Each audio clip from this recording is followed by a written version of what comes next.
যশোর গাড়িখানায় অবস্থিত মেসার্স তোফাজ্জেল হোসেন তেল পাম্পের চিত্র এটা।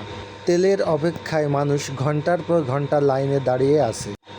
প্রচণ্ড রোদ, এই খরা এবং বৃষ্টি অপেক্ষা করে ঘন্টার পর ঘন্টা দাঁড়িয়ে থাকা সত্ত্বেও মিলছে না কাঙ্ক্ষিত তেল, এমন অভিযোগ পাওয়া গেছে।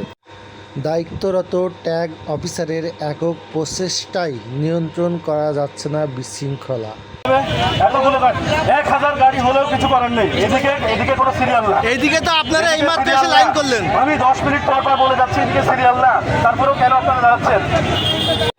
দেখা গেছে বোতলের ড্রামে তেল দেওয়ার দৃশ্য।